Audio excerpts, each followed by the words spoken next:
what's up guys? For today's video, pupunta tayo ngayon sa Rice Week. Dahil today is my exam, so wish me luck. Nakita nyo sa aking likuran, nandito ako sa storage ngayon, dito sa building namin. So, dito nilalagay, nakalagak yung mga bike namin, pa kung saan para safe siya. So, yun nga. Isa din dito ang aking fat bike, syempre, para mas mabilis tayo makarating sa ating pupuntahan. Kasi ito talaga ang service ko usually dito. Kasi nga, kung sa Pilipinas nakakapag-drive ako ng car, dito, hindi ako makakapag-drive kasi hindi nila na-recognize yung aking driver license sa Pilipinas. Actually, nag-take ako ng exam dito, pero ang napakahirap talaga ng kanilang exam. So, maybe later on, dahil may iba tayong priority. So, dahil for today's video, ang ating paksa ngayon ay samahan nyo ako upang ako ay mag-exam. Yes, isang bagay na hindi ko talaga gusto sa bansang ito. Alam niyo yun? Yung pilitin yung mga immigrant people na pilitin yung mga taong nanirahan dito na matutong magsalita ng kanilang language. Yun lang pinakaayaw ko dito sa bansang ito. Kasi alam mo yun, kahit na, for example, makamit ako ng Dutch na lalaki or makapangasawa ako ng Dutch na lalaki, it doesn't mean na hindi pa rin ako, ligtas na ako pagdating sa integration or kailangan ko talagang pag-aralan ang kanilang lingwahe at mag-take ng exam para sa ganun ay makapagkaroon ako ng citizen o citizen. Actually, may choice naman tayo kasi nga 'di ba, sabi ko nga sa inyo noon, lalo na sa mga supporters ko na kapag nasa pinili ko yung Spain, 2 years lang, mabilis lang ang papel sa Spain. Lalo na Filipino passport holder, meron tayong advantage dahil nga na-colonize tayo ng mga Espanyol. So, mas pinili ko dito bansa na to. Pero, dahil dyan, kailangan ko talaga mag-aral ng lingwahe nila. So, for today's video, samahan nyo ako dahil ito ang aking magiging service. Papunta ako ngayon sa aking exam. Actually, it takes like 30 minutes by bike. So, yes. Continue ko lang later.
ako dito sa Riceweg. Ito yung building na yan, yung harap mismo ng Bastion Hotel. Ayan, yung pinapakita ko sa video. Ayan yung kung saan nag-i-exam yung mga immigrant na pumupunta dito sa bansang Netherlands. Actually, ito yung pinakamalapit na ang kanilang office dito kung saan ako nakatira. Kaya mas pinili ko dito na lang ako mag-exam ng Atway. So yung Atway is a language course dito sa Netherlands na kung saan meron silang 5 kategory, which is Schrijven, Luisteren, Lezen, Kennis, and Spreken. So kapag mapasa mo yon, wait ka na lang ng 3 years, may Dutch passport ka na, at pwede ka na rin mag-apply later on kapag gamay na gamay mo na magsalita ng mga Dutch na language at maaari ka na maging permanent citizen para maitapon mo na yung Pilipinas na passport na. Yawa. Sige na nga. So guys, dumating na nga tayo pero medyo maaga pa.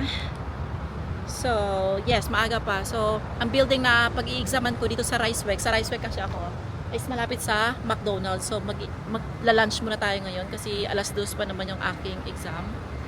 So, kaya sa mga makakita ng video ko na to, lalo sa mga Filipino na in future na makakapunta dito sa Netherlands, pwede nyo i-combo, mag-take kayo ng exam ng Lezen and Luisteren. So, ngayon ang aking exam is Luisteren Atway. Okay, Atway. So, yun ang target ko ngayon kasi pag mapasa ko na yung 5 kategorya na yun, Luisteren, Schrijven, Lezen, Kennis is Kenem, and Spreken. Yun pala, Spreken. So, 5 yung aking, pag makapasa ko na yon, yung 5 na yon, pwede na ako mag-apply ng Dutch passport. So, yun yung target natin. Then, pwede nyo i-combo yun sa akin kasi yung nag-book ako ay wala siyang available na slot para sa Luisteren kaya magkahiwalay. So nauna na ang Lezen, nakapasa na ako. Within 4 days lang ha, 4 days pag-take mo ng exam sa iyong Atway Lezen, ano mo na agad siya, makakuha mo na ang result within 4 days, malalaman mo kung pasado ka. So listen, ang 2 kategory na yon na Kennis and also Spreken, ayan ay 2 buwan. 2 buwan siya bago dumating ang result. So, nag-gets nyo ba? Nagigutom na kasi ako. Basta't yun. For example, magbubook ka ng magbubook ka online ng exam dito sa Netherlands ng Lezen. Tingnan natin ang Lezen sa Atway. Every appointment, magbabayad ka ng €50. So, mas malinaw sa iyong lahat na. Okay? Continue mamaya. So, ayun nga, tapos na tayo mag-lunch dito. Proceed na tayo dun sa building na kung saan mag-i-exam ako ng Atway, Luisteren. Makikita nyo sa akong likuran dyan, yung M, McDonald's. Love ko to.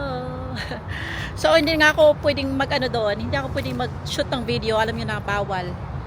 Tubig lang ang pwedeng dalahin doon sa loob. So, update ko kayo kapag tapos na. So, ganun yun. Sige, bye-bye. So, ayun, finally, the 25 question for Luisteren, within 45 minutes, natapos natin siya. So, medyo kulang, medyo short, pero yes.